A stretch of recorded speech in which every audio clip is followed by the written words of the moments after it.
Thank you very much.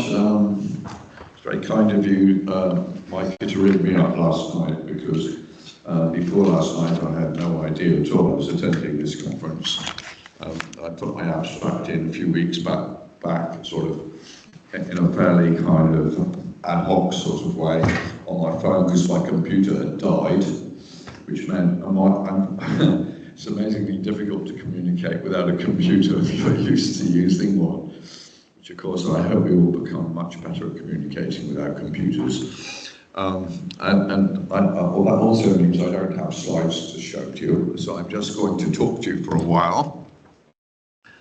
I'll start off by just sort of giving you my personal journey, because in sort of around 1970, Hansen laid it out for us all, and it was agreed it had full scientific approbation and became, as it were, scientific fact amongst scientists, of course. Scientific fact can sometimes be restricted to scientists and doesn't make it out into the general arena. So, but in 70, James Hansen laid it all out. We modelled climate change and we saw disaster coming at us. Now that's 50 years ago. Oh my God.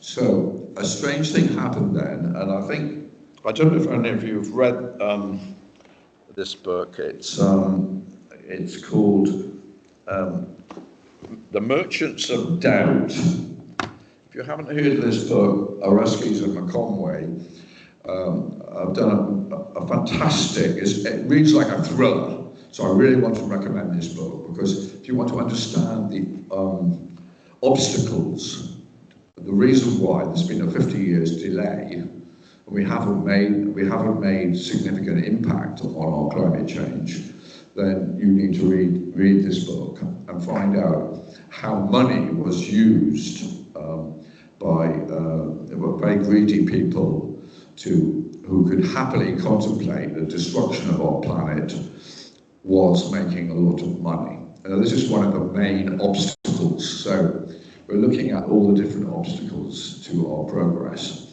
And the first one is that one. And so I gave that some serious thought in 2019. Why 2019? Because we were faced with the embarrassing situation of young children out there marching with Greta Thunberg and the rest of them, asking the world to listen to scientists.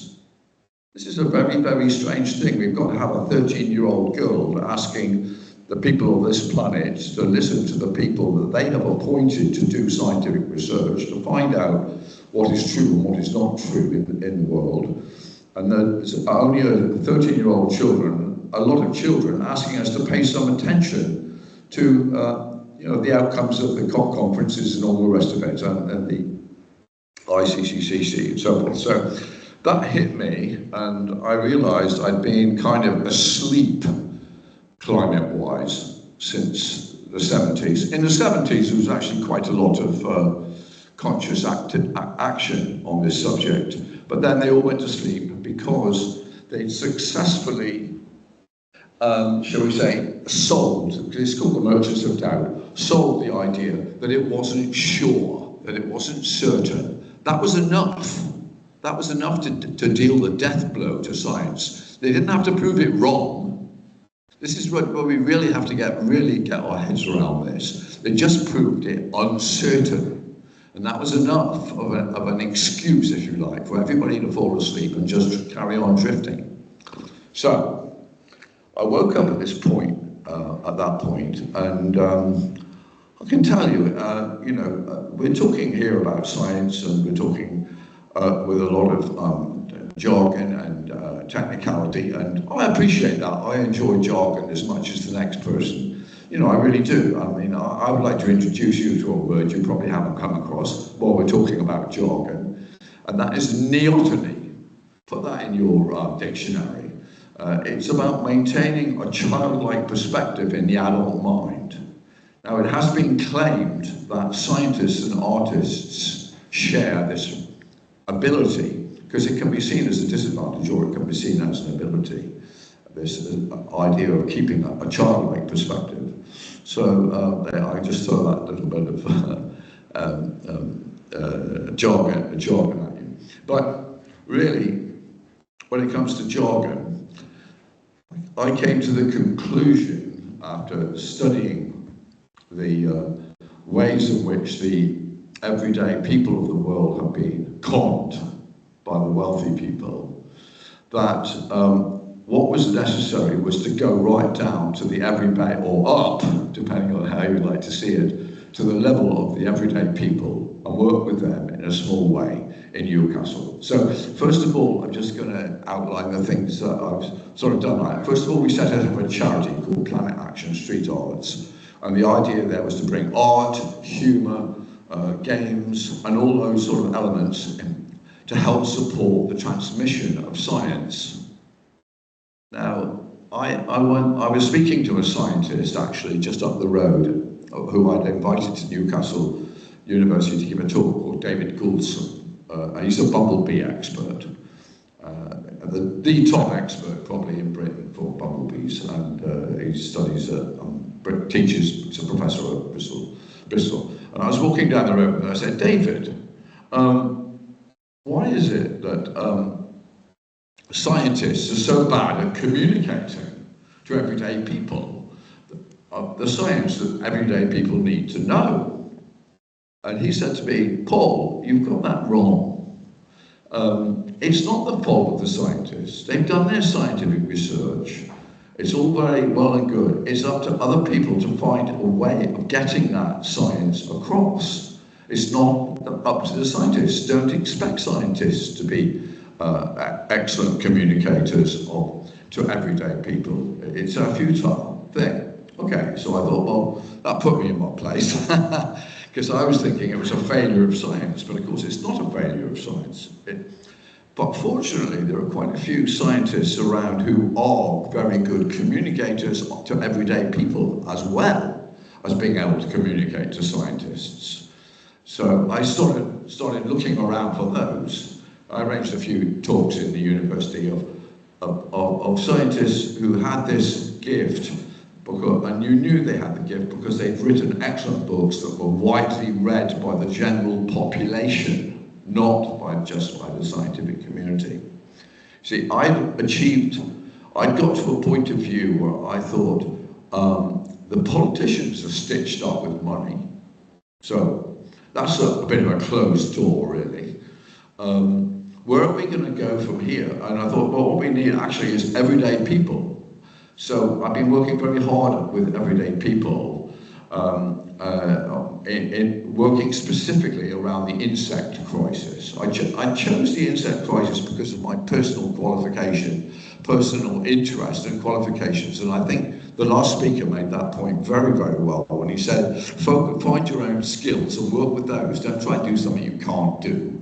Do what you can do. In my case, I was interested in insects already, and the more I went into it, the more I discovered what they are, if you like, a central link in nature and biodiversity. Some people have called it a keystone species. Other people have said it's not a keystone because there's so many different varieties. It's got to be a million different keystones, if you like. So that was a good choice for me because as I progressed into it, I started to come across all the different problems for insects naturally. You know, we're looking at pesticide, we're looking at selective herbicide, which is pesticide, and we're looking at farming, and we're looking at all these issues. And in the end, I focused on the urban biodiversity frame, because in the city we have a unique opportunity to create a sort of Noah's Ark, if you understand the idea, for biodiversity. Now, because insects are such a key species in biodiversity, I noticed our last speaker was very interested in birds, and I thought that was really fascinating. But I would like to just say that look after insects if you're looking after birds, because there are so many birds that live off insects, and if there aren't enough insects, the birds will die.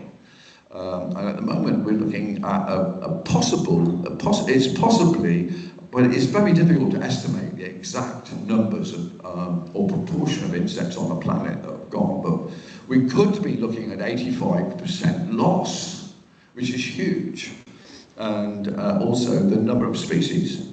But, now, so, focusing back on the UK, because I'm afraid I can't really get involved much with biodiversity loss in Jamaica, just because I'm here, and the carbon footprint of going to Jamaica every week to work on that would be reprehensible. So I want to work locally.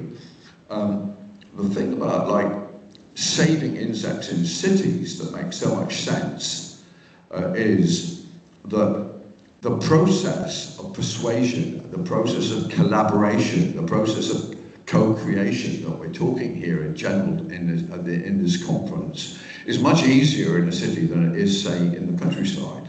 In the countryside, you might be facing an absentee landlord who's possibly in America, who's profiteering from the use of the land, and you have enormous structures, huge monocultures, which, as we all know, are detrimental to biodiversity.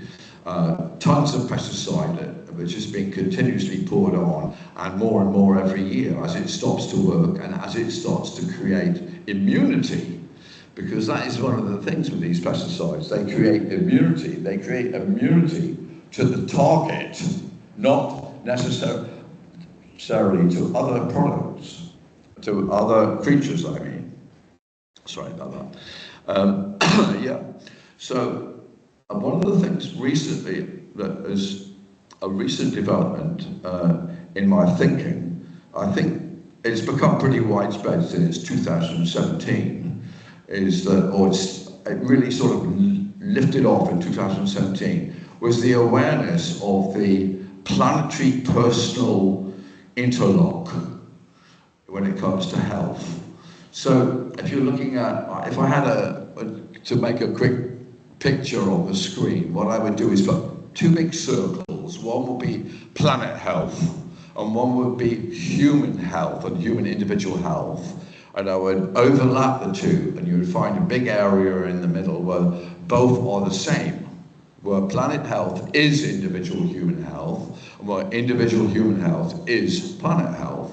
So it occurred to me that a big motivator for co-creation and all the positive things we're trying to do for the environment might be to get into that zone and, if you like, motivate the change that we're looking at trying to get for the planet, for our grandchildren, the things that reduce us to tears when we think about it, the things that are absolutely not scientific, they're just deeply emotional facts that we cannot bear to look at. We do have to think about this, you know. We do have to think about the horror and the nightmare. I know a lot of groups meet about the environment, and they say the first thing we've got to do is say all the good things we've achieved today to cheer ourselves up. But I think we have to continuously remember that our grandchildren are at risk, at great risk, and focus on that. And I would recommend the Uninhabitable Earth by David Wallace Wells, where I think on page 172 or something like that, he says, if you've read this far, you're pretty strong guts. You've got pretty strong brain. Well, I'm lucky. I can read nightmare stories. And do you know why I can read nightmare stories? It's because I'm very busy doing my best. And I think if everybody does their best, they will get mental health on the basis that they will sleep at night just because they're so tired from trying to do what they're trying to do. So I recommend that as the cure for, like, have you ever heard of the word solastalgia? This is another jargon word. I mean, we all love jargon here, don't we? Okay, solastalgia. That solastalgia is the posh word for environmental fear, environmental neurosis, ill health based on contemplating the environmental crisis. So I say the cure for that is action. And I did mention actually in my brief that I like to talk about optimism. Optimism, we have to redefine optimism. Optimism is not looking forward at lovely pink futures, the great successes that we might achieve or anything like that. Optimism is just getting up and doing something. That's optimism, just doing it. Okay? Yeah, so let me see. What have I done to sort of enable me to make that kind of pronouncement? So I've set up a charity, and every year we run a festival in local community gardens where we collaborate with the gardens, and we collaborate with the people that attend the festival. So the people that participate in the festival actually do things. We make sure they get, at some point during the festival, we stop the festival and we say, right, everybody's going to come and now plant for pollinators. Meanwhile, in the background, we've done a lot of preparation. Everything is ready, so we can all parade with art, good humour, music, dance. That idea, by the way, pretty much came from Braiding Sweetgrass by Robin Wall Kimmerer, who's a professor of ecology and also a Native American. And she really explains how you can bring joy, love, music, dance, humour into the very process of saving species, the very process of action. Have I run out of time? Yes. I've run out of time, folks. Well, I was just going to say two quick things. One, I'm hoping to organise a conference on planet and people later this year. And if anyone here would be interested in that, we will make that about biodiversity and health and so forth. And also, what was it? Doesn't matter. It's been nice chatting to you people. All the very best. Thank you.